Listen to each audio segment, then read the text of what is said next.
good to see you. Welcome and good morning. Welcome back. Thank you. I hope you had a good time. Yes, please. I did. Welcome back. All right. So this morning we'll be looking. Did you want to? Oh, I just wanted to greet my good friends, my brother Hamzi and my patriot. Yes, thank you. Thank you. Patriot. Yes, thank you. So as I said earlier, we are going to unpack all the relevant political issues and bring to you, insightful conversations here on the show. This is Good Morning Africa, the newspaper review specifically. But this morning, the topics table for discussion is the Sahel states launching their regional passports and joint military. And also we'll be taking comments from our panelists, what happened in Parliament yesterday, and we'll also talk about the Speaker condemning novelty attacks on state and private properties. You're welcome and thank you for choosing us. Now, with regards to our first African story, let me just read a background of the story. It says that last week, the foreign minister of Burkina Faso, Mali, and Niger convened in the Burkinabe capital, Ouagadougou, to finalize the conditions of their withdrawal from the ECOWAS, Economic Community of West African States, ECOWAS. The meeting, which followed extensive deliberations by the Alliance of Sahel States, comes just days after the three nations formally announced their decision to leave ECOWAS. Sahelian people celebrate ECOWAS' departure. Just a year ago, on January 28, 2024, the military leaders of Burkina Faso, Mali, and Niger publicly declared their intent to withdraw from the regional economic bloc. Now, it says that this announcement was a historic point in the Sahel's political shift as the three countries continue to push for sovereignty, regional security, and economic autonomy. The withdrawal took effect on January 29, 2025, as confirmed by ECOWAS. On Tuesday, January 28, 2025, the streets of Ouagadougou, Burkina Faso, came alive with celebration as the Alliance of Sahel States marked the first anniversary of their historic decision to leave the Economic Community of West African States, ECOWAS. And this is what's happening as we speak. And new development is that they have launched a regional passport, and following this breakaway, the ECOWAS came out to say that its members should continue doing business with these Sahel states. And let's look at what our panelists think with regards to this subject matter. Dr. Ramsey. The development in regards to the exit and final exit of Mali, Niger, and then Burkina Faso from our regional bloc is quite a sad news, in the spirit of Pan-Africanism.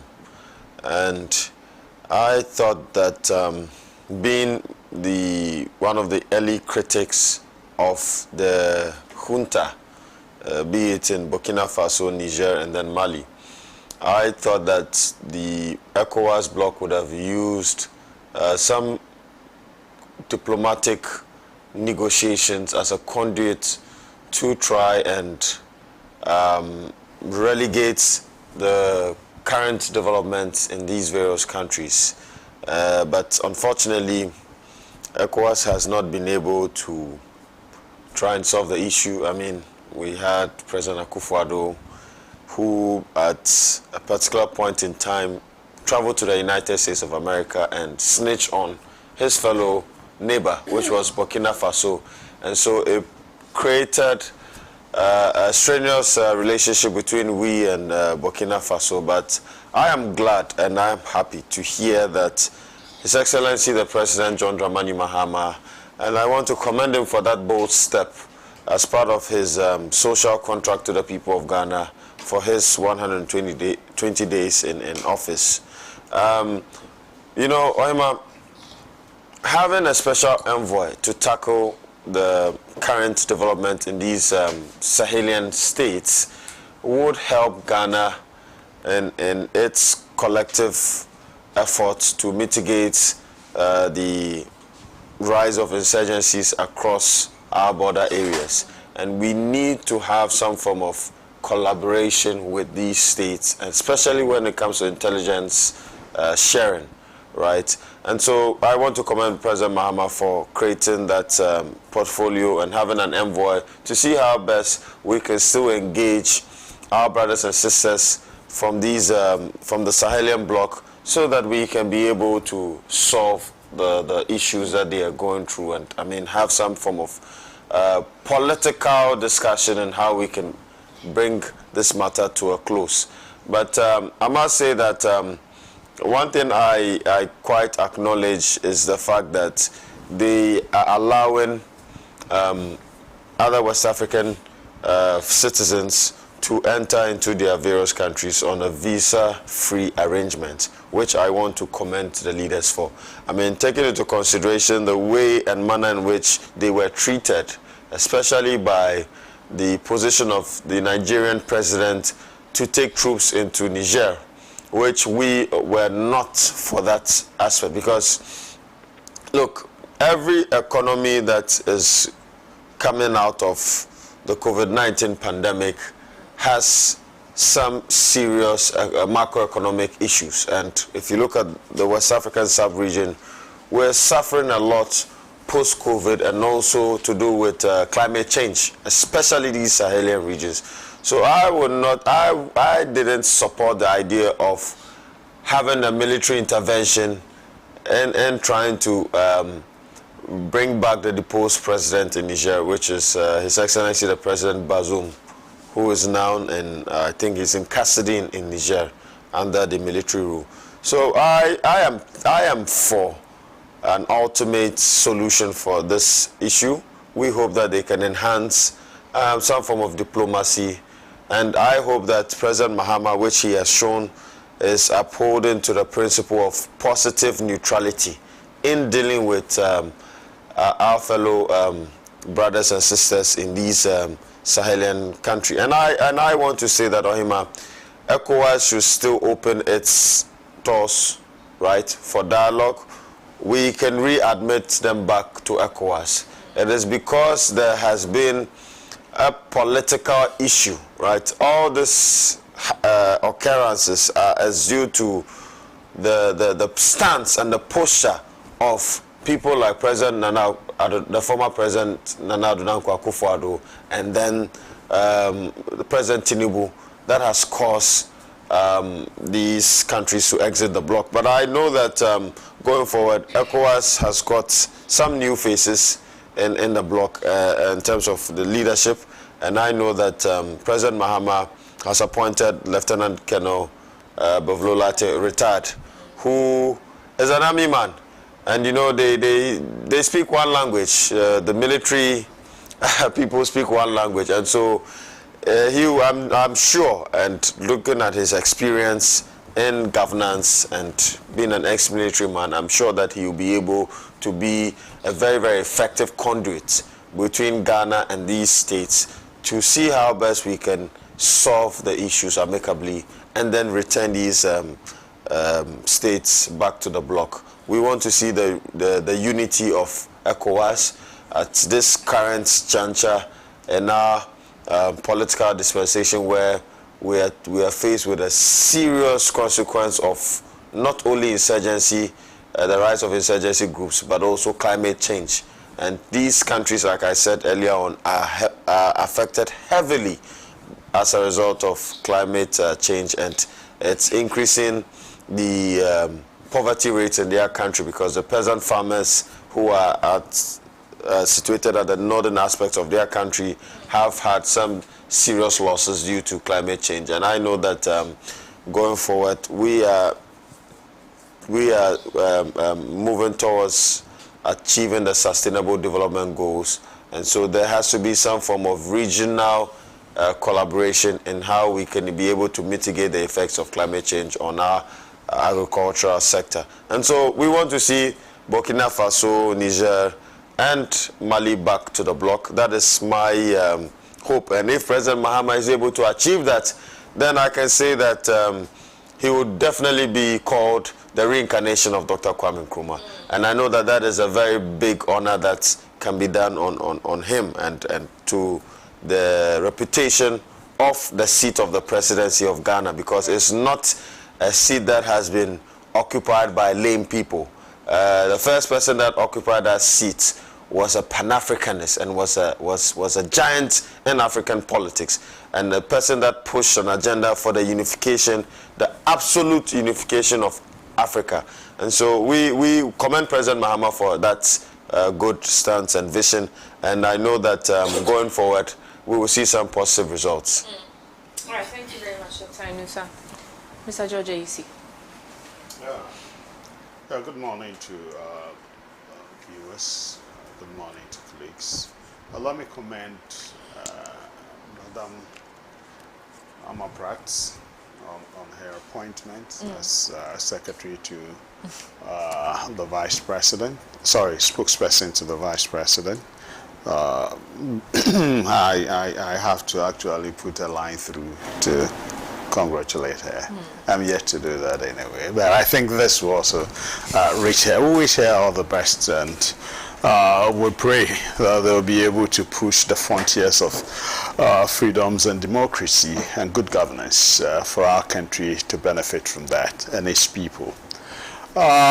I don't, to be honest, when you said ECOWAS has given the green card for member countries to deal diplomatically with the Sahel countries, or these three renegade countries, I felt, oh, okay, if ECOWAS decided to do business with them, well, maybe in a bid to getting them back to the fold, fine. But I wasn't at peace with myself when His Excellency the President appointed an envoy for the Sahel regions. I didn't know the whys and the hows. So if its primary objective is to get them back to the fold of ECOWAS, well, then that is another matter. But I thought a democratic country like Ghana shouldn't be encouraging military juntas to,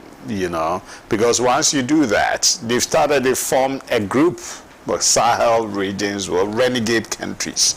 What it means is that they're encouraging other countries in the sub-region to attempt coup d'etats. And then there'll be a fertile ground for them to join, so they can then build. So what happens to the democracy we are building in the sub-region, okay? And so I thought it wasn't a proper encouragement for us to encourage them to be doing what they're doing. That notwithstanding, once the people of their respective countries are happy with them, and so far the policies they are rolling out seem to be popular and gelling with the people of their countries, especially Burkina Faso. So let's see, because governance is meant to bring comfort and progress and development to the people. So if they are renegade military juntas and they are doing what their people want, well, let's hope and pray that it's near to the benefit of the people, but there should be a program, a timetable in place to transition to democracy, the voice of the people, so that the majoritarian rule can take place for the progress of the countries and the sub-regions. But to be encouraging them, now that they form these Sahel, I'm beginning to get an inkling that it's going to take a longer time. That there will be steps to encourage other countries in the sub-region to tow that trajectory and bring, for instance, to get a coup d'etat in Ghana. Will it be in our interest? No. You get it. So we shouldn't encourage them. However, maybe whatever be the reasons, Honorable Isia, whatever be the reasons why His Excellency has decided to get a line through to them with Larry Bevlulate engaging them, maybe we live to see. so that we get to see that it will rather be in the interest of the sub-region, Ghana, and of course the respective countries. But I'm not comfortable with the encouragement for that. But once ECOWAS says they should engage them, the real countries in the various in the region should engage them, then it means ECOWAS has a plan to bring them back to its fold. If they can do that, fine, but the pressure must be on them to go into democratic process. We want the people to choose their leaders and their representatives. So that is what I would say. I wouldn't want us to be encouraging them, because now that they form these things, what it means is that they are then going to be in competition with ECOWAS, right? And so what they would do to increase their numbers, they would do. So there can be an organized sponsorship of military juntas in the sub-region. There's a possibility. I'm not ruling it out. And so let's look at that and see how we can nip that in the bud. If President Mahama is taking it upon himself to take steps to engage them to come back, if Tinubu and other leaders in the sub-region want them to come back, and there's a way, because the initial approach didn't work when they wanted to clamp down on them. To be honest with you, I sat here and I supported the military move. I supported it. I thought we should crush any coup maker. I thought the sub-region should have the standby like ECOMOG and co. If anybody does coup, they move in to crush them, because Gambia, Yahya Jammeh wanted to do that. They moved in. He had to move away. You get it? So I support the standing army for the sub-region. Coup makers should be crushed by the sub-region. The strong have military might. But if they've changed that and they've gone this way, let's see what comes out of it. But I pray they are able to get them to the table to come back to ECOWAS and to move on the democratic path to get elections and parliament to get the people's representation. Thank you very much, Mr. George Oyisi. Honorable Ebiofse. Yeah, thank you very much. Good morning once again to your good self. Welcome back. My regards to my brother Ramsey and my patriot Oyisi, your viewers up there, and the Blichina people of the Sadnarabu constituency. You see, there is a saying that if you are suffering in hell, blame death. Because if you don't die, you will not get there in the first place. There's hell on earth.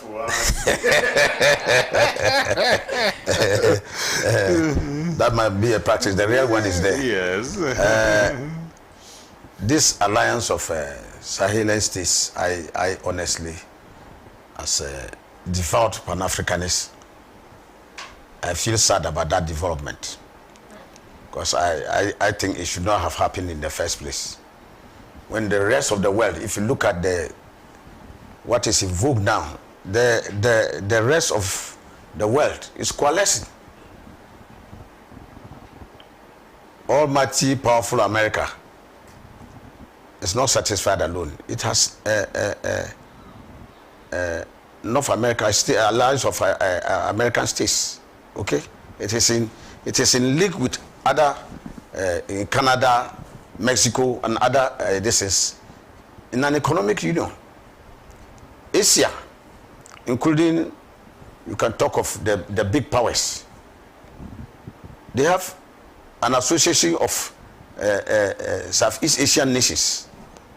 In ASEAN, EU, look at powerful countries like France, Germany, until UK exited the EU. It was part of the grand European Union. And just consider a country like a small country like Ghana competing against Germany. I'm just taking Germany alone. Look at the huge disadvantage we suffer. Then Germany, which even has that superiority, is not satisfied with the current level of integration and is integrating with other European countries to become a bigger EU. So what chance do you stand in any competition? So no wonder we are marginalized at the level of the international community. in all the areas, economic, political, take whatever. Because you don't have what it takes to stand that competition. They are pulling resources. Even bigger, mightier countries are pulling resources together. You are disintegrating. And that for me is the worst thing that can happen to Africa. Because our collective strength is what will enable us to take control of our resources. Africa is the richest continent, but Africa features the poorest people. So look at the paradox. So you come back and ask yourself, why are we the richest continent and yet we predominantly feature the preponderance of the poor? Yes, that is an eloquent commentary about the disunity, the fragmentation, the balkanization of the continent. So I, for one, will never countenance in a situation where we are further splitting apart. Even one country, you go and split one Sudan. Before here again is South Sudan, another Sudan. You hear Ethiopia was one monolithic unit. Then Eritrea is split into Eritrea. And threatening to split further into Oromos, Amharas, and others. It's unconscionable what Africa is doing to itself. So I am not comfortable a bit that we have a new alliance of Sahelian states that used to be part of ECOWAS. I think even the ECOWAS experiment was not enough.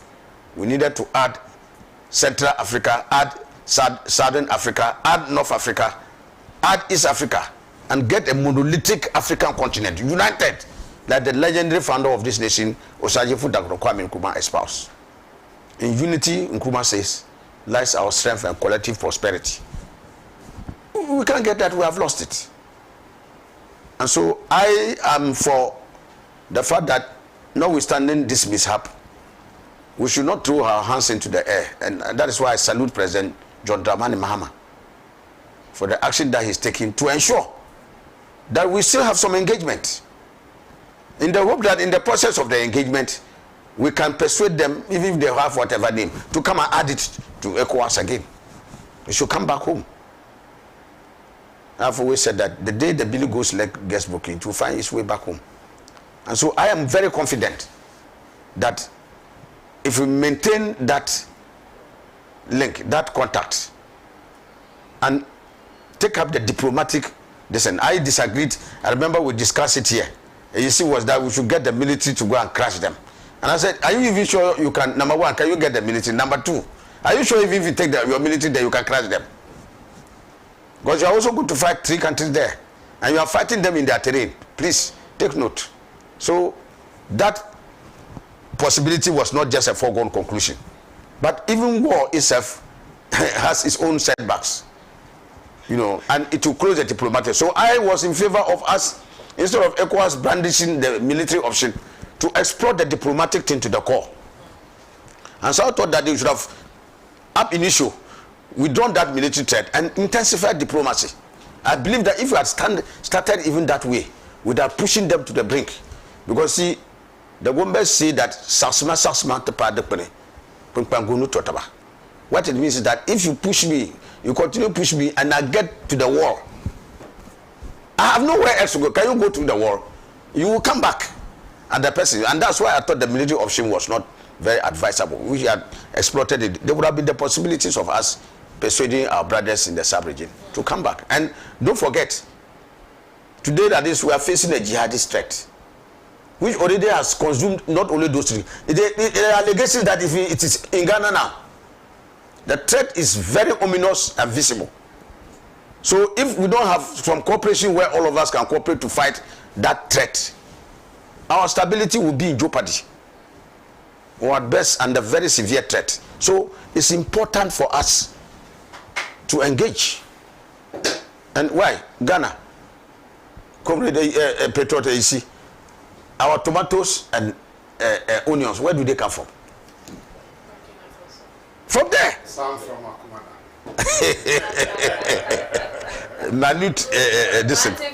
Yeah. President Mama is going to make it possible that we will grow more tomatoes and onions and cut that dependence. Yes. Yes. I'm sure that all of us should see that avenue and take advantage and be farmers. So, you see, even for economic reasons, there's a lot that we also depend on from Burkina Faso, Mali, and Niger for our economic sustenance. Especially the onions. So you see, so for those reasons, we need to still remain engaged. And for me, the engagement, the bigger picture for the engagement is to endeavor to mend fences and project a united front. And so that is why I think that we should continue to talk. Right. We should continue to offer the carrot, so that at the end of the day, Africa's salvation lies in the continental unity of our people and our territories. It is only that for me holds only hope for us. Otherwise, we will continue to be fragmented, balkanized, divided, and the imperialists and others will continue to carry away our resources. Let's not forget that this world, somebody's betterment is your deterioration. So if they can keep us disunited and feast on our resources, we will be worse and the economies will be getting better. That is how the world is. Global resources are finite. And so the finite nature of these resources should tell us that if we allow others to be taking our resources, we are going to get poorer for it. And that for me is the predicament of Africa. And I think that we should look at it again. Thank you very much to our panelists for their submission on the Sahel states and the launching of their regional passports and joint military. Now, we'll be coming down to Ghana. We'll be shifting focus to our legislative environment and the interesting development that we saw yesterday. But let me read a few messages from Facebook. We are live on Facebook. Our streaming is on. It says, I'm proud of micro-minority leader, MP of Efutu, Honorable Afenyomaa King. You do all. Anyway, special greetings to Honorable Charles Otin, aka OT, incoming Greater Accra Regional Assistant Secretary by Co Mensa Pillar 2. All right. This one also says from Mystic. The behavior of the vetting committee members is uncivilized and unparliamentary, especially by the minority. Afenyomaa King should know he is not on the vetting committee to do cross-examination of the nominees, but rather to vet them. Is Afenyomaa King the repository of all knowledge? The micro-minority should give Ghanaians a break. And this is coming from Mystic Wonder, inside in Sawim Adwadri. This one also says, no wonder because birds of the same feathers, you will be sorry after this vetting. Please clarify your message so that we can read it. AEC means he's supporting what's happening in Togo, changing of constitution anytime they want to stay in power. I'm not sure what that is, but okay, thank you. Sokpoli says, Alhaji, I believe Alhaji, I believe, will welcome a coup. Which Alhaji? All right. Tia Musa says NPP should change their current vetting committee members to save the little respect left in the party, or the speaker should sack them and make sure they pay for the damage to public property. NDC MP should sideline them and move forward. Tia Musa. All right. Let me take one more. This one says that, is this behavior by the MPs a kind of model imparting for society? These are uncivilized and primitive, low-minded, criminally disposed persons. The dignity and honor of Ghana cannot be allowed to be dragged into the mud by these low-minded MPs. What a heck. NDC is bunch of weak men. Please and jokers. All right. Thank you for those messages, but let us take a look at some of the, or some parts of the chaos that we saw in Parliament yesterday. Let's take a look.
this.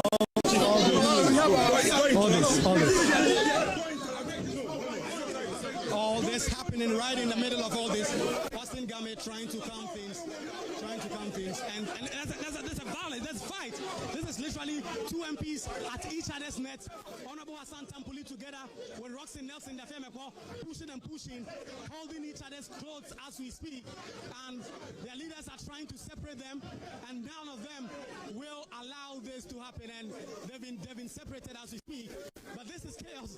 This is a lot of very not so nice scenes as the marshals and other persons try to separate the conflict and the confrontation that is currently ongoing here at the appointment committee, where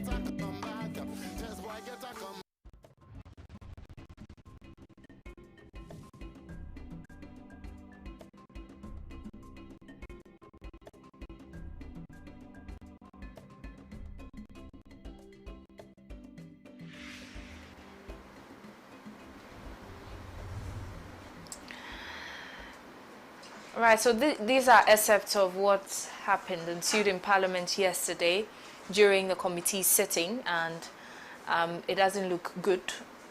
I mean, given the fact that these are our parliamentarians, the ones who represent us, who represent the various constituencies, but people are speaking, and most Ghanaians are agitated. Most Ghanaians are appalled by this very act of our parliamentarians.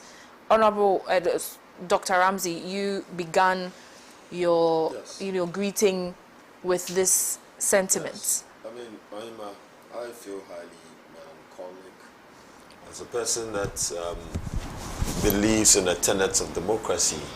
Yesterday, the actions and inactions of some members of parliament from the micro minority has placed a blot on the image of parliament.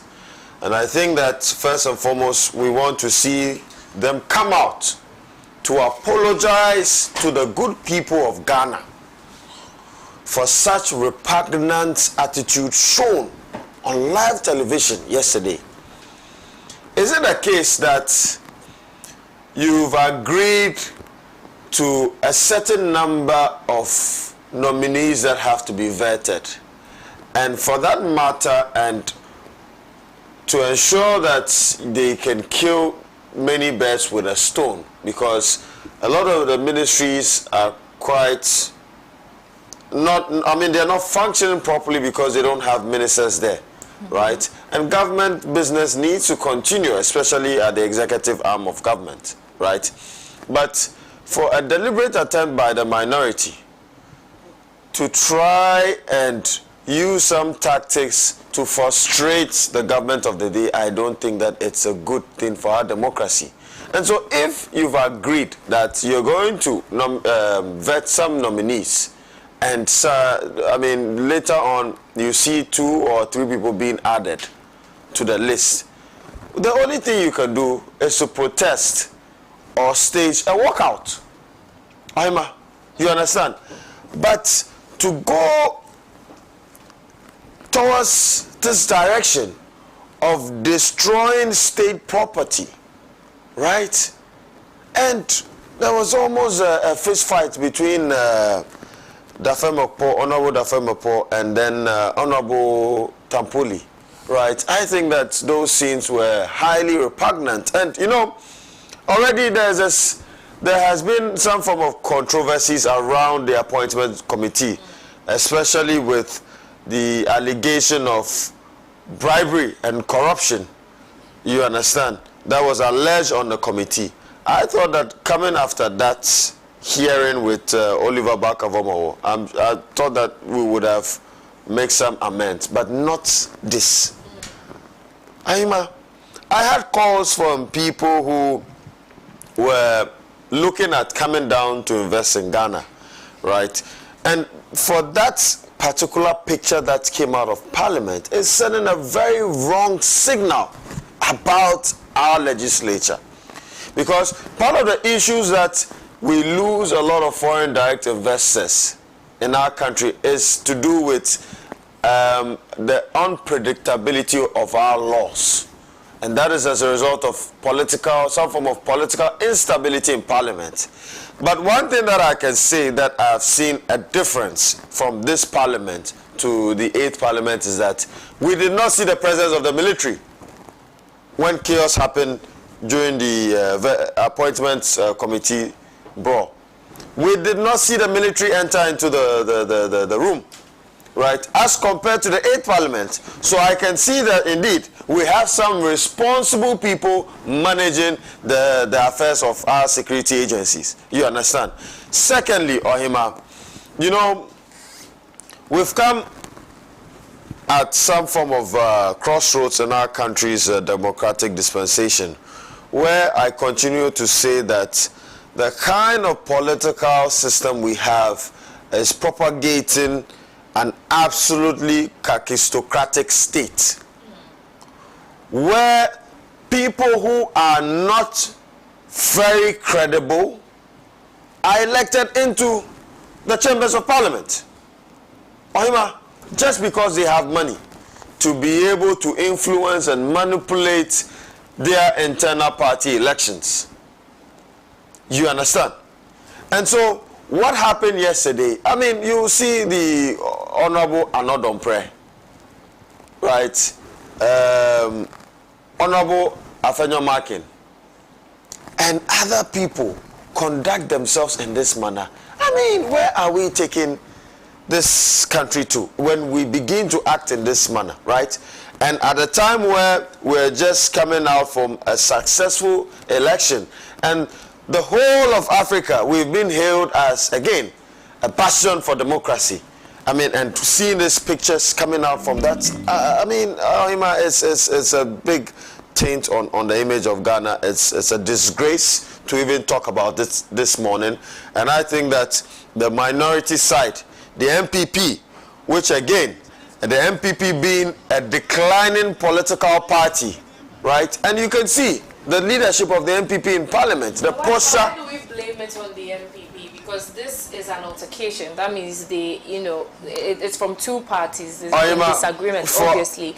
It's not just the one political party being attacked. If that was the case, then we can say emphatically that the NPP, we will hold them responsible for that matter. Ohemaa, what I watched images that came out yesterday, right? And I am making this statement upholding to the principle of positive neutrality. Right. I am not taking sides.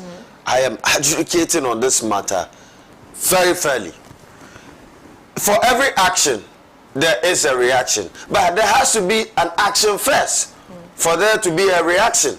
And so if you look at what happened yesterday, it started from the minority side. And I did reiterate that if you did not agree to the development of adding other nominees to the list to be vetted, they should have staged a protest, a peaceful protest. And I'm sure the standing orders of Parliament, if Honorable A.B. Ofusenu will guide me here, has laid down the guidelines for that. Or you stage a walkout. Right? That is what responsible members of Parliament would do. Based on what we watched yesterday, most of us were watching it live. That's right. And most media platforms had live coverage of what was happening at the vetting committee. What happened was that the Honorable Afenyomakin signaled the chairman of the committee that they couldn't have extended the sitting. That is right. Given that they had, spent so much time. And they did not agree. And the chairman did not even respond to it. So when Honorable Anodompre was signaled to take his seat or his turn for the vetting, we saw Honorable Afenyomakin marking on record saying that don't even try. You mean It was Honorable Anodon President. no, Okujeto and Akando. It was Akando. Why do I always get it wrong? I don't know Akando. Yeah. Akando, yes. Akando. Apologies. Honorable Akando. Yes. And he signaled and said that is the minority leader said that he shouldn't even try. And if we are going to blame the minority for instigating this chaos, I don't think it will be fair. No, I mean, that's why I said that for every action, there is a reaction. But, of course, two wrongs don't also make a right. Right? Right. And that's why I said that honorable members of parliament, responsible members of parliament from the minority, if they disagreed with the developments coming out from the appointment committee, they should have staged a protest and then walk out, as they've done in the chambers of parliament, as we've seen over the 8th parliament.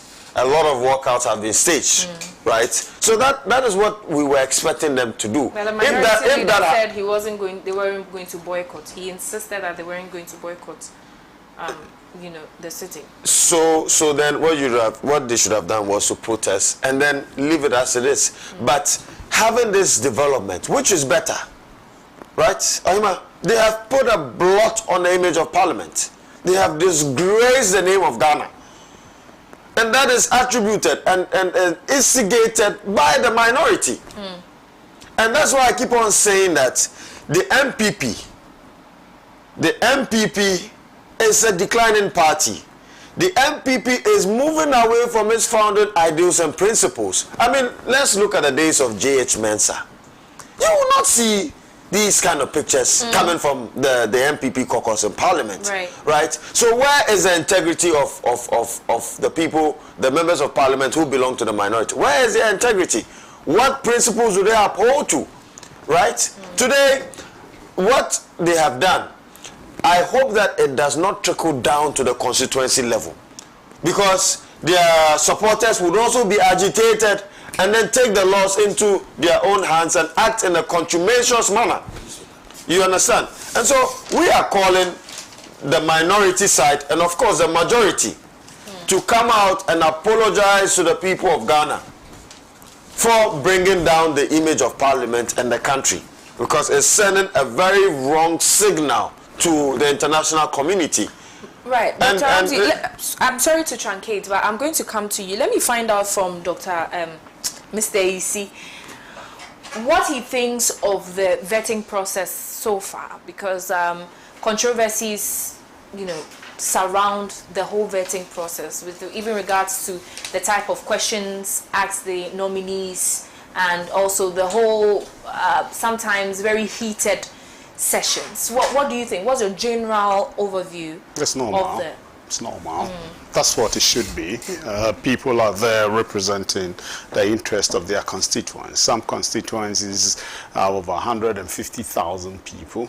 Some constituencies have about 20,000 people and all that. All different shades of opinions and and they've elected that one person to represent them in the August House. So you should be expecting some of these heated, even in the British Parliament, there are such heated disagreements and okay? In other parliaments, there are fisticuffs, blows. South Africa, they fight, okay? So these things happen. It's unfortunate, but it does happen, because you are congregating people of different shades and ideas together to debate on a course, to make laws for the people. So sometimes you have disagreements that will lead to heated arguments and But it becomes so sad when a decrepit, insignificant group that went into election and had only 31,000 votes sits here. People from that stock sit here and call others, didn't have one rep in parliament. One. Decide a movement going to win election. Not one single member of parliament. You have the audacity and guts to be spewing some things here about a political party. I'm even surprised he's coming from the stock of the MPP. I'm surprised. I'm talking about Dr. Ramsey. Okay? So I'm surprised such a character was in MPP. Nothing MPP is about him. So it's good that it's good riddance. We should gotta go. Yesterday I saw one of them crossing to the NDC from my constituency. Okay, so please, they should focus on the others there. You were trying to, I'm happy, fantastic moderation. Huh? The MPP, what was that? And you saw the whip move from the majority side to the minority side and holding an MP. What was that? They said they are not. Look, you made arrangement. You put 8 people on the other paper that you are going to vet, but you didn't inform the minority about that. You let the minority know that you are vetting 3 people. 3. Then later you come in that, oh, it's going to be 4. Then you bring a 5th one. And they say, they've gotten to 10 p.m. And look, the 2 that were yet to be vetted, critical portfolios, foreign affairs and Akanda health. Critical portfolios. Why must you wear them, exhaust them before you don't do that? 10 p.m. Oforiata was vetted for 2 days, 2 of us. You get it? So you can halt it, the next day you continue. Energy refreshed. But that is what is done. Communicated in an orderly way. They did. Because they did. The minority did that. And they said no. They ignored them. You said it. That I hear for honorable, I hear for ignored what the minority leader put out. In the beginning of Honorable Sam George's vetting, one of the committee members raised a concern about the formation of a quorum and that they hadn't formed a quorum to proceed with the sitting. And so in that way, where he also cited some clauses under the standing orders, in that way, couldn't that have been adopted to address the chairman as to the timing and the exhaustion of the members of the committee? They put their issue on the table. They were adamant. The chairman ignored. Okay? He actually whispered. Yeah, so if they put that, look, you brought 3 officially. Then later you increase it to 4 to 5. Then you are bringing a 6th one and a 7th. No. We exhausted. We go, refresh, we come. What? The minority had waived a lot of things. The rules of parliament is that you advertise for 14 days. The nominee. If we had stuck to our gun, you couldn't have started the vetting the time they started. The first 3 vetting wouldn't have come on. The rules say he's here, MP is here. Okay?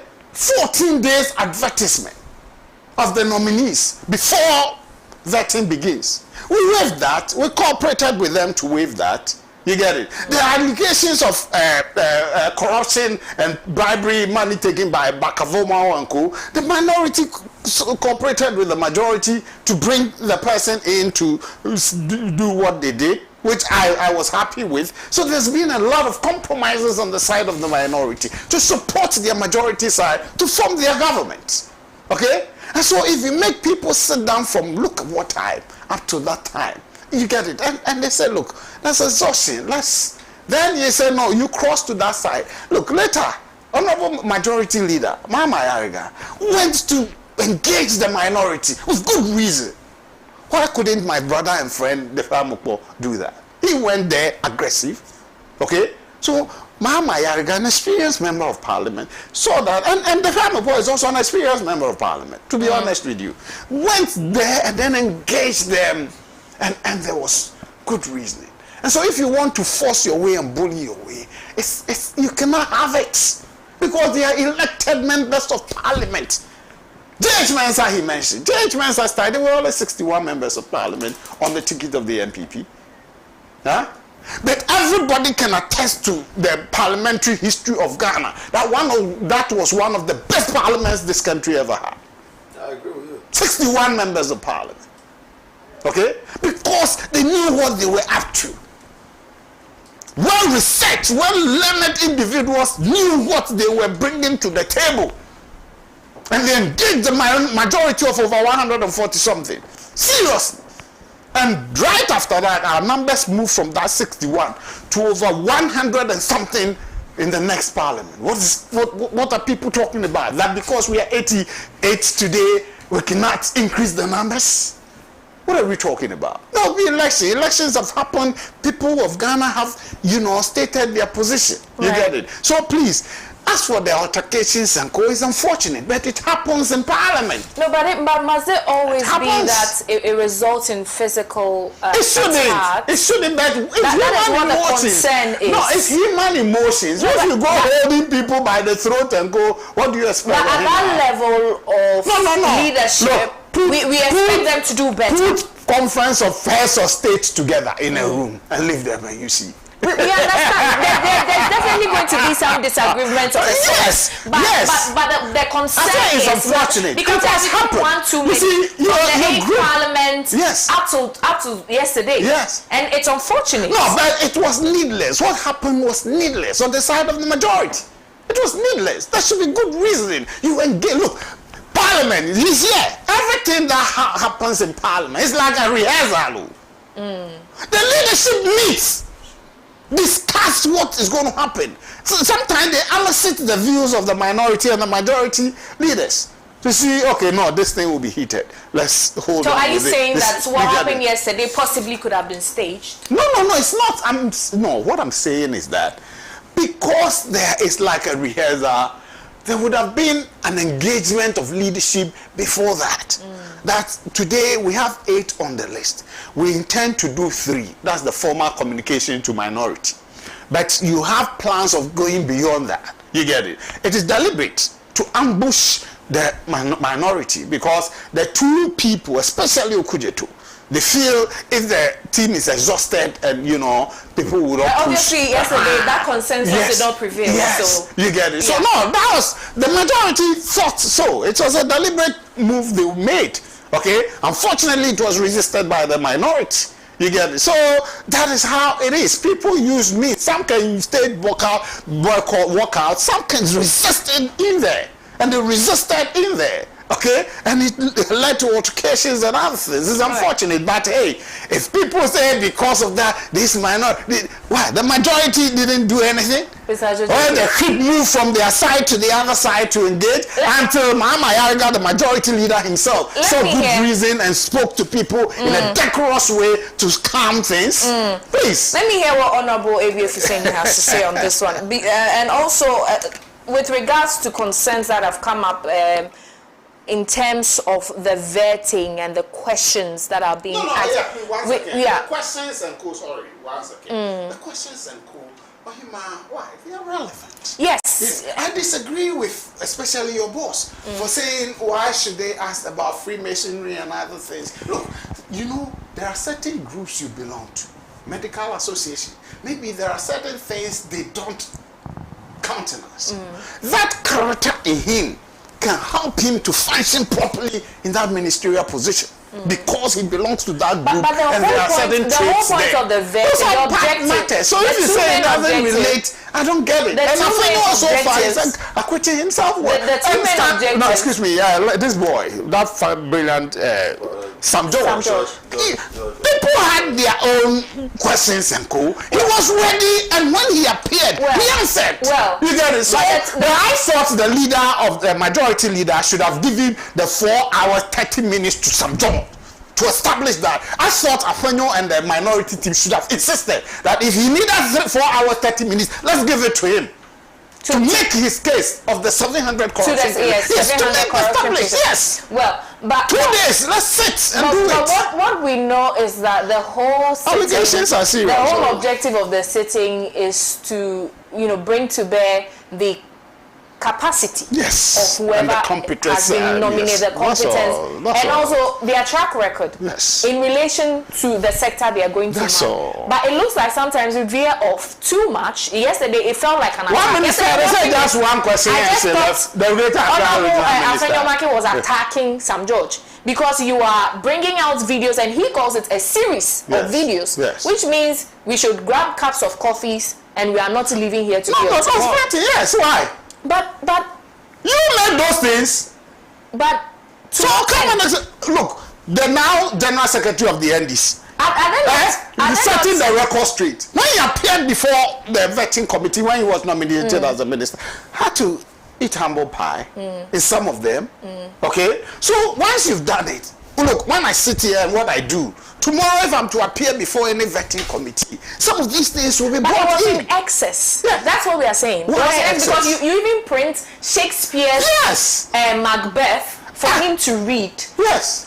To what effect? He knows why he's bringing it down. What are you talking about? That's vetting. That's the purpose of vetting. I know. I understand the drilling aspect. Yes. You know that there's no need for any vetting. Just appoint them and let them go into their offices. We get the drilling aspect. I think yesterday the discretionary power the psychology was exercised in excess. No, there's psychology in everything we do. There's psychology in everything we do. No, I'm not taking it. There's psychology in everything we do. Over to you. Thank you very much. I want to first profess some little bit of advice for my junior brother AC. We are all human. Everybody has his flip side. Our people have a saying, AC, that if somebody passes bad air on you and you are overzealous to retaliate, if you don't take time, you bring out the reality. I can understand. I'm not sitting Please. I thought it's my time. When you were speaking, nobody said that. He mentioned me. So I just said. I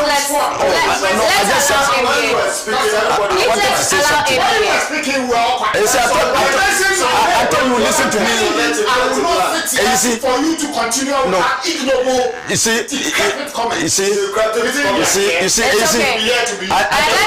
I'm sure that you will listen to me and draw something useful from it. Are you sure? Listen to me first. Go on. You see, if you haven't caught the madman, how do you shave him? I'm not going after anybody. You see, so I'm just telling you that. So you listen to something and draw useful lessons. No, you are because see, today, you just even brought it up. I was even going to ask you that your former MP in your own constituency, former MP in your constituency, she has left the party. She left long ago. She's with me. I'm just indicating that. So when you have a political party, and people are fleeing from your party, nobody is fleeing. it must be a concern. Even one person. She went independent. Even one person. For somebody to leave a former MP to leave your party and go independent. Yes. I'm just saying that. I'm just saying that the fact that she left your party, she is a former member of your member of parliament on the ticket of. So if she decides to leave your party at any point, it must be of concern to you. Whatever the interest. And so not only that, so you make your case. You have the so a number of people, very prominent persons, now saying that they will not even vote for your party. That's their business. Okay, so that must be of concern to you. Yes, their business, my brother. So don't ever, when you see that phenomenon occurring in your party, if you are very honest to yourself, you must do some introspection and see. Because what I responded to have nothing. I'm coming. Ohemaa, if you want us to talk about my party, no, I'm coming. I'm just because it came out. So I just wanted to make that point. Listen, now. A regressive party. You see, inconsequential group. Ever since the MPP was badly humiliated in this election, trounced in the election. The biggest electoral defeat ever recorded in the history of our country. Absolutely. They have still not come to terms with that. Because any serious-minded party, which has lost in a very humiliating manner, as they have done, to keep quiet, would sit back and do serious introspection and find out, like our people say, when you trip and fall, you don't look at where you are falling. You look at where you trip, so that you can draw useful lessons. What has the MPP chosen to do now? Instead, grandstanding, especially their macro-minority in parliament, are trying to send an image out there that look, we are going to come out whether there are issues or not, and project a macho image. Okay. a midget, no matter your strength, cannot be a giant. So the grandstanding that they want to do, in spite of everything, in parliament, it is numbers that talk. So you can make all the grandstanding that you want to do. At the end of the day, you will lose the vote because you don't simply have the numbers. So it is the grandstanding that they are doing now. Ohemaa, this is a vetting committee. Okay? It is not a press conference where you can bring issues of elections and others to bear. You come to a vetting. To vet a nominee, the purpose of the vetting is to determine the suitability of the candidate or the nominee before you, and whether he is fit for office. If in the process you think that there's some skeleton or something that inhibits the person from taking, you bring that one out. Those are the suitability criteria they are put before you. Not to come and ask at a vetting of a nominee, sing a hymn for me. Can you read something from Shakespeare? What is that? Is that in tandem with the listen? So the MPP is brazenly violating the rules for the vetting. They are using the vetting process to attempt to whitewash the crass incompetence the outgone MPP government inflicted on Ghanaians. So you come to a vetting of a nominee and say you went on a press conference and condemned Nana Akufo-Addo that he is corrupted. Can you withdraw it? Is that the basis for the vetting? How does that determine the suitability of the candidate? So they are using the vetting process to attempt to settle scores otherwhere, which is an abuse. That is a clear-cut abuse, and that should not be tolerated.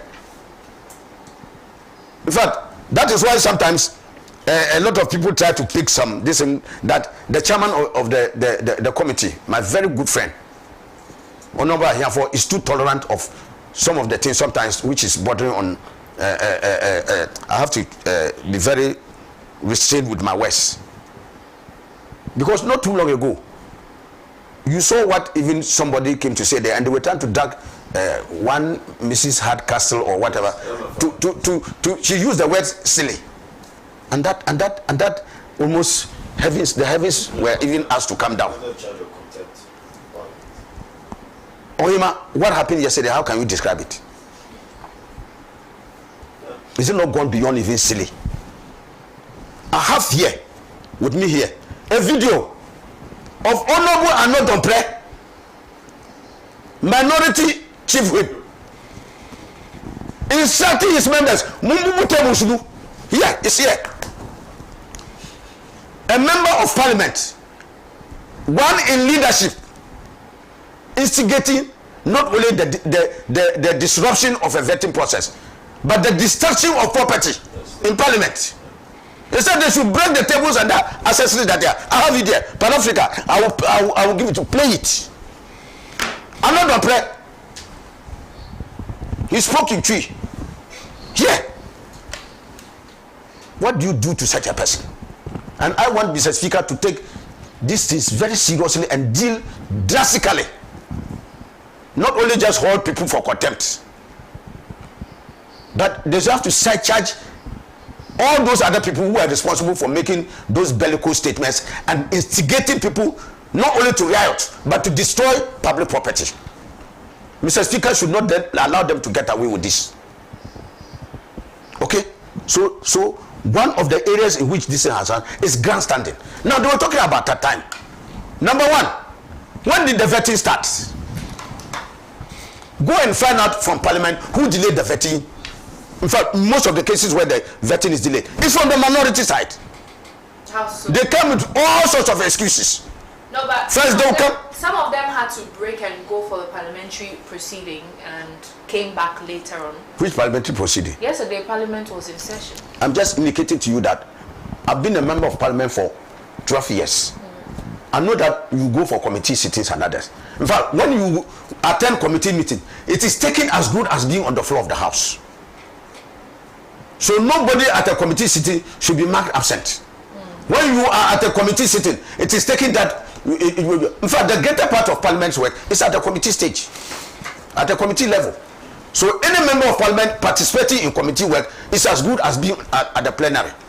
So nobody can raise that argument. It's a flawed argument to raise. Okay? In any case, were they not mandated to start that vetting at the appropriate time that they have set for themselves? There are rules even governing the vetting process. And those who are members of that vetting committee were enjoined to be present when the vetting started. You don't come, you wait. When the process is invoked, then you have Honorable Habib, Member of Parliament to Tono, just jumping in. He just came. In fact, hardly had he sat, then he raised quorum. I want to take you through the delay tactics they deliberately done to frustrate the passage of the ministers. Hardly had he sat down, then he raised quorum.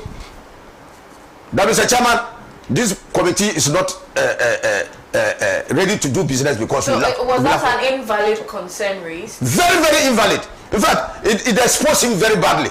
Because as a second-term member of Parliament, he should be conversant with the procedure. But he cited the order. I am saying that even the order is cited. I'm just indicating to you that he was not even conversant with the issues. What is the number for quorum? He didn't even address himself. He didn't know what quorum meant. Because if he knew, he would have known that one-third of the members of the committee is right for business to commence. Yesterday when he raised it, he was so embarrassed. In fact, the Honorable Defi Amako, in making the argument, brought the evidence to the fact that he didn't know what he was saying, because the total number of the members standing is 11.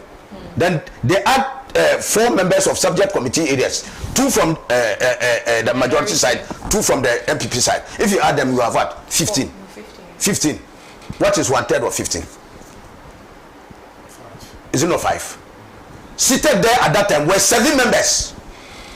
So you come and you meet 7 members. The first thing you should have done to yourself to count the members and see how many are there. Then, if it is not up to 5, then you raise the issue of a quorum. You come, you don't even count the numbers. Then you just say quorum. You are embarrassing yourself. So you see the deliberate obfuscation of the work of the committee to prevent them. And then Ohemaa, let's come back. Who causes delay at the Partisan committee? You can have one member of the MPP take 4 good hours. 4 good hours to ask a nominee questions. Because he has a privilege of asking unlimited questions. Because you see, nowhere do you allow an open-ended process for any one person to question somebody. It is not done. No democracy. Can you point to me anywhere where you have unlimited time to ask all the questions that you like? It is not done. Yeah. Every process, every procedure is regulated by time. Otherwise, if you don't use, it forms part of the rules of the I am indicating to you. I am telling you that there is no rule anywhere. Let the person code the rule for me. But the chairman, there's no rule anywhere allowing you an open-ended access to ask questions. The chairman asserted that. That is why I'm saying that the chairman asserted that, yes, you know, in addressing the excessive questioning, yes, he asserted that, yes, the fact that the Honorable Afenyo Markin had that, you know, power doesn't to mean ask questions ad infinitum. Yeah. Yes. Even for 10 days, he can ask questions. Yes. That's the implication of. I am saying that let anybody show me what under what order that power is given to anybody. There's no such. I am telling you, it is only a courtesy that you extend as a result of the fact that he's a ranking member on the committee.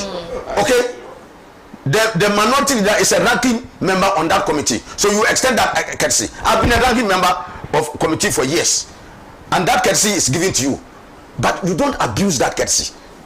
Okay, if they give you the opportunity to ask, are you telling me, Ohemaa, that we can stay the whole day? The minority leader should take the whole day to ask questions. You can't. Did you see that? It must be regulated by time.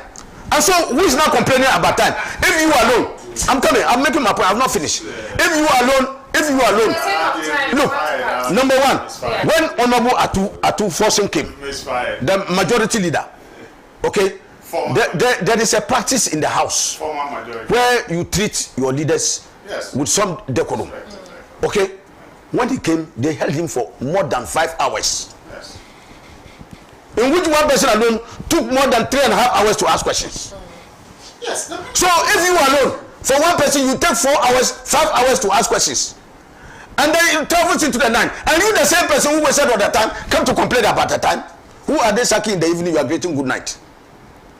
You have wasted all the time. It has gone into the night. And then you come and complain about time. The waste. Okay, let me change the word. Spent. Alright, so... Okay, so you spend all the time. And then it goes into the night. And then you come again and you are complaining about the time. Who took all the time? Yeah, Honorable. So I'm indicating, come to you, Doctor. So I'm indicating that when the matter came up, and they started complaining about time, they cannot go. You say you came to complain that you can no longer vet because you are tired. The majority say fine. If you don't want to vet again, you can go. We'll continue. Is that not their right? It's all right to say that you can no longer contain the vetting. It's all right, and it is the right of the majority to also say that we are not tired. We want to continue. So if you want to leave, leave. And then what happened? That's why I'm telling you that the whole blame was on the minority. If you say that you are tired, you can no longer continue. Leave. Okay? I'm coming. Let me land on this note. You complain that you are tired, leave. And then when they tell you to leave and they will continue, you say that no, they will also not be allowed to continue. And that was where another player issued the fiat to his members. Right. On the this in here. It's unfortunate, but I'll come to you, Dr. Ramsey. Honorable, please, just 1 minute. Let me. Our viewers are also, coming through with. Our viewers are coming through with some messages. All right, this one says,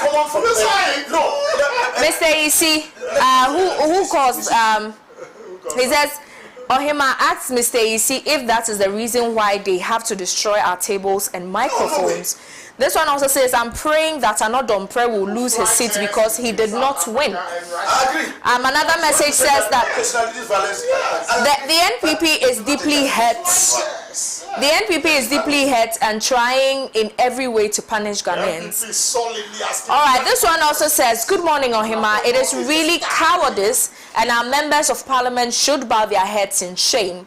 Just look at what Anodompre was doing and saying, turn down the tables.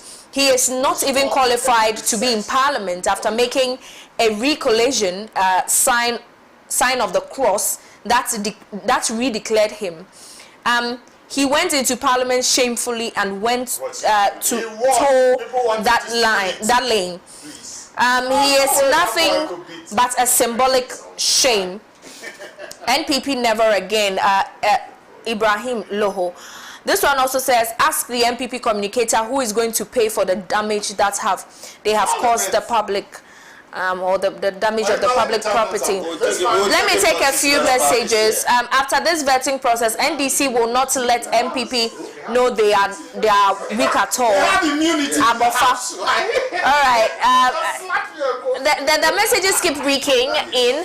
But I'm just going to. We have another show, and I think we've exhausted all our time. So 1 minute each. Yes. I'm so sorry. 1 minute each. I mean, if we extend the 1 minute, they will just cut off us off the show. So honorable, please, just 1 minute. 1 minute. It starts from now. 1 minute. I refer my brother, who claims to be a member of the MPP. And when I say claim, because the MPP I know is called the New Patriotic Party. But the current MPP, and I quote, is Nanes People's Party. That is the current name of the MPP, Nanes People's Party. And so when you see some people bring out some form of ignorance, arrogant stance on the governance issue in this country, then you should know where they are coming from. I refer you to Article 2, Section 13 of the MPP Constitution. It states, and I read, to manage the economy of the country with efficiency and prudence, guided by the consideration of the national interest. Did the MPP manage this economy very well? Look at our debt to GDP ratio, about 84%.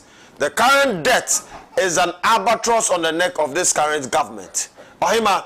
And so if I am a former member of the MPP, or I was a member of the MPP at that time, and this same party failed to uphold to these aims and objectives of the party and the reason why the party was created, do I still stay inside the party and support them and defend them against the interests of the people of Ghana, which we all seek to serve?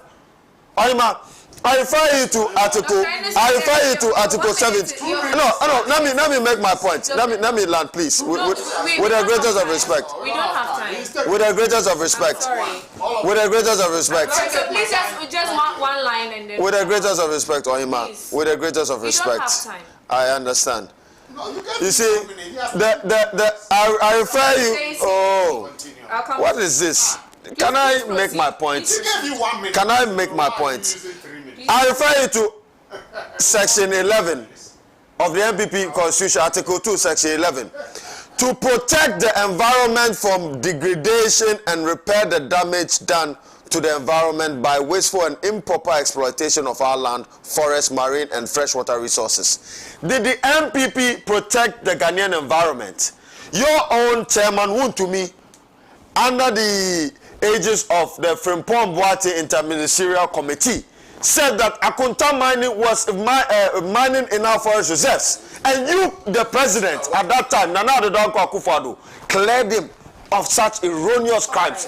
And so, if I am a member of the MPP at that time, and I spoke against the party in the interest of Ghana, you shouldn't sit here and ridicule me. You should be ashamed of yourself, because the MPP did not uphold to its founding values and principles, and even the Constitution. Honorable will round it up for us. I wouldn't be wasting my time with somebody who really doesn't even understand the MPP and is, I'm a proud member of the MPP. A renegade person sitting here throwing tantrums from an inconsequential, insignificant group shouldn't irritate me to go on a tangent that, come on. Say if you are bathing and somebody comes to take your clothes away, you don't leave them. You are here, huh? So you can help me to do that. You don't leave the bathroom and follow such decrepit individual to rest. Let's go. Yeah. So please, that is the matter. Inconsequential groups who couldn't even win one seat. Their candidate, should that be team? 84,000 against 31. Such a person. Let's move on. Look, the minority is apt and doing its work. And two, all members of parliament have immunity in the house. So whatever happens there remains. So that is the you get it. You can say you are a 12-year man. I respect you for that. It's not easy to go to the house. You get it. So that is a bet. Look, it wasn't a sight to behold, to be honest with you. And I will say that the majority, you have the absolute majority. But you ought to be fair to the process. Right. You get it. You want to vet 10 people. Let them know that we are setting for 10. As for the time, even if Honorable says there's no rule, which I would disagree anyway, but I don't have this thing with, but it's a practice that we've observed from 1993. Leadership is given the free way, especially the ranking member, and then the chairman himself. But mostly, by the time the ranking finish, the chairman doesn't even want to ask any question. In fact, I've seen it. When they were quizzing Kenoforiata, where were you? Were you not a member of parliament? And he had to go to the next day. You didn't have problems with it. Look, if I had my way, St. George will be brought back to answer 4 hours, 30 minutes to finish the thing. What are we talking about? Look, I've even disapproved his appointment. He just mentioned St. George. Yesterday, let me congratulate my former deputy. Yesterday, he made all of us proud. He cut the MPP to size. Yesterday, he showed them that they are just a bunch of straw instead of the substance that they talked about. Yesterday, he showed them that you are the master not of the industry, but that I told you that the grandstanding they are doing. you use the vetting to ask people to retract. Yesterday, he even went to re-emphasize. Not only did he not retract, he, in fact, they give some more ammunition.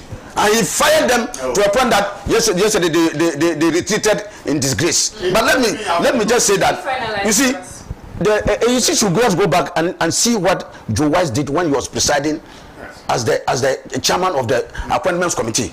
If the members look, there's a popular this thing going around. When Honorable Suyini wanted to make a point, he said, I will not give you that chance. If you don't want to take it like this, he wasn't in leadership. Get off. And when Suyini was going to ask the question, he just cut him off. All right. He cut him off. Was not in leadership. I want to take this opportunity. Let me land. Let me land. Please. I want to urge my colleagues in the majority. It's good to build consensus. Yes. But when you are building consensus against people who have a mindset of grandstanding to redeem themselves from a humiliating defeat, they want to stand tall for the public to see them. Call their bluff. All right. We have the numbers. Ghanaians did not give the NDC the overwhelming majority to allow them to be intimidated by a macro minority. They did not give us. I'm not me. Ghanaians did not. My brother, let me. Ghanaians did not give NDC this big majority for them to be intimidated by a macro minority to carry out their business. They should accept the authority. And thank you to you for always choosing us. From wherever you're watching us, we are most grateful to you. This is Good Morning Africa, the newspaper review segment. But gentlemen, I just want to say thank you to you, Dr. Ramsey, Mr. George AEC, and on Sunday, please. Sunday is Sunday is Honorable ABF Husseini's birthday. So I wish you could sing a happy birthday song to him. Sometimes my birthday passes. But we are grateful to you for always choosing us. We pledge to bring you the very best here always. Have a good weekend. See you next week. I'm sure I can also get the infectious herpes. Yeah. Why?